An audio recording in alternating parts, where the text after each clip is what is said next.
Okey, kita nak tengok pula barisan pertahanan badan yang ketiga. Okey, awak dengar saya baca.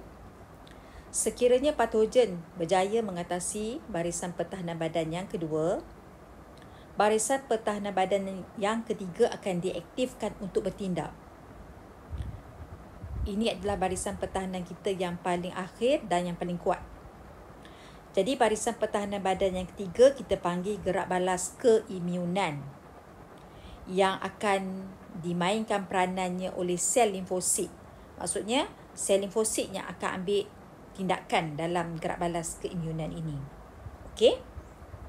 Saya dah ringkaskan macam ni, jadual macam ni. Jadi saya harap kita boleh ikut sama-sama ya. Okey, tengok kat sini.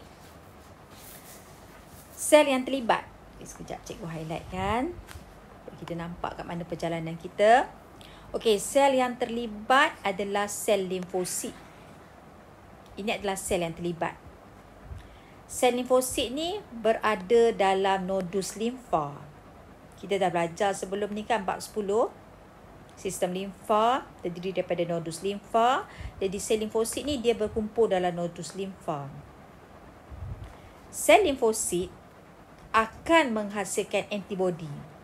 Satu-satunya sel dalam badan kita yang akan menghasilkan antibodi adalah sel limfosit. Okey, sel limfosit adalah sejenis sel darah putih yang ada keistimewaan boleh menghasilkan antibodi. Dan antibodi ini apabila dia dihasilkan, dia akan bertindak secara spesifik. Bertindak secara spesifik tu maksudnya macam mana? Macam ni, tengok sini.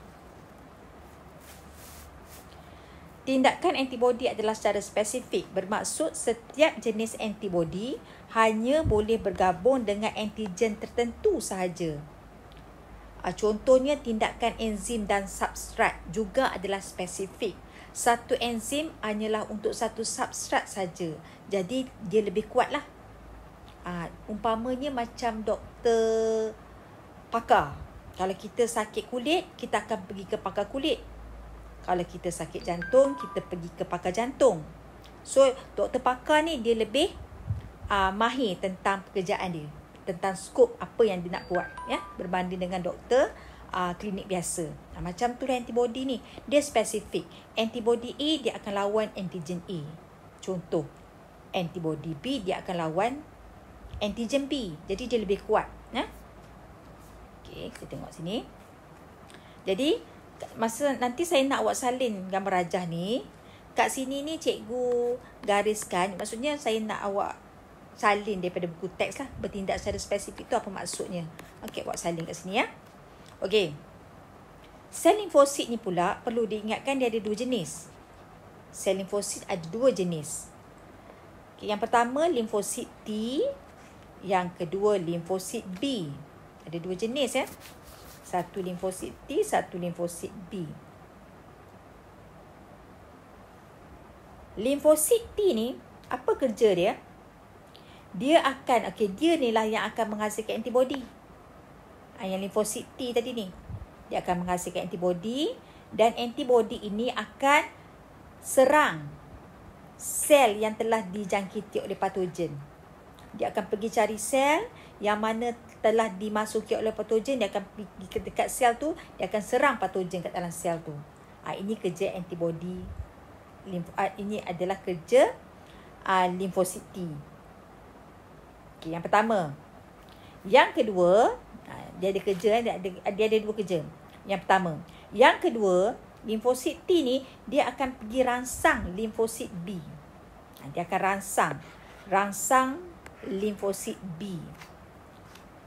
Kenapa dia nak rangsang limfosit B? Sebab dia nak suruh limfosit B ni menghasilkan sel memori. Apa tujuan dia? Tujuan dia sel memori ni akan menghasilkan antibodi segera apabila patogen yang sama menyerang untuk kali kedua ataupun kali yang keseterusnya. Maksudnya cepatlah. Jadi tindakan yang kali kedua tu jadi lebih cepat. Sebab dia dah ada sel memori. Siapa yang hasilkan sel memori? limfosit B. Limfosit B akan menghasilkan sel memori. Jadi apabila patogen yang sama menyerang untuk kali yang kedua, sel memori ni dah ada dah. Dia dah ada ingatan, dia akan terus produce antibody untuk lawan patogen tadi. Apabila ada serangan untuk kali-kali yang selepasnya. Maksud saya macam itulah. Okey, jelas peranan limfosit T dan limfosit B. Okey. Kita nak tengok mekanisme dia. Macam mana mekanisme pertahanan badan itu berlaku? Okey. Bila sel telah dijangkiti oleh patogen, sel dijangkiti patogen tu maksudnya sel telah diserang oleh patogen. Patogen tu mikroorganisma yang boleh menyebabkan kita sakit lah. Okey. Cuba tengok apa yang berlaku di nodus limfa. Ni yang besar ni adalah nodus limfa ya. Nodus limfa, sel limfosit, tak kisahlah sel limfosit T ke limfosit B ke. Yang warna merah tu limfosit T, yang warna hijau tu limfosit B contohnya. Sel limfosit akan berkumpul dengan banyak dalam nodus limfa bersama-sama dengan sel makrofag. Sel makrofag ni sel yang boleh buat proses fagositosis. Okey. Sel limfosit akan berkumpul dengan lebih banyak kat dalam nodus limfa waktu tu dan bersama-sama dengan makrofag. Apa tujuan? Apa tujuan dia? Dekat sini tujuan dia. Tujuan dia mana dia? Nodus limfa juga akan mengandungi makrofag yang akan mana dia tadi?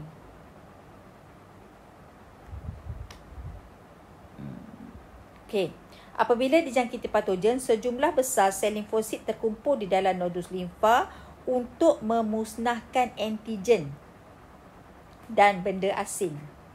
Tujuannya untuk memusnahkan antigen dan benda asing.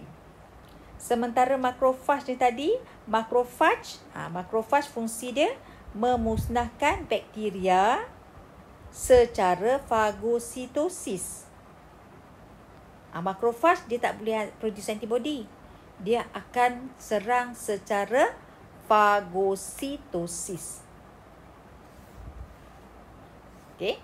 Jadi kat dalam ni ada banyak lah. Ada banyak sel limfosit T, ada banyak limfosit B dan juga sel makrofag. Yang besar-besar ni kita panggil makrofag. Okey. Tujuan dia untuk memusnahkan tadilah. Boleh tulisan ni balik lah. Dan akibatnya menjadikan nodus limfa tu bengkak. Jadi kawasan nodus limfa tu semua akan bengkak.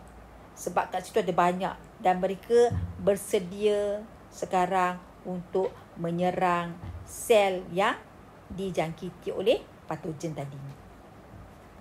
Ini adalah rumusan bagaimana mekanisme pertahanan badan kita yang ketiga. Okey, sebelum cikgu lupa, ni kita tengok sini ya. Ini adalah gambar rajah molekul antigen akan bergabung dengan tapak reseptor antigen yang terdapat pada molekul antibody. Okey, ini adalah yang ni. Yang ni adalah sel limfosit. Sel limfosit ni dia akan boleh menghasilkan antibody. Ni antibody lah ni. Ni antibody ni semua antibody ni. Antibody yang ada di permukaan sel limfosit. Jadi, yang ni gambar kita besarkan. Di mana antibody ni tadi, pada antibody ni dia ada tapak reseptor. Reseptor ni tapak pengesan untuk dia nak musnahkan ataupun untuk dia bergabung dengan antigen tadi dan memusnahkan antigen tadi. Jadi antigen tadi akan masuk pada tapak reseptor ni, tapak pengesan ni, dan antibody tadi akan memusnahkan antigen tadi. Jadi dia spesifik ya. Maksudnya tindakannya spesifik. Okey, jadi untuk barisan pertahanan badan yang ketiga ni, awak selesaikan nota ni.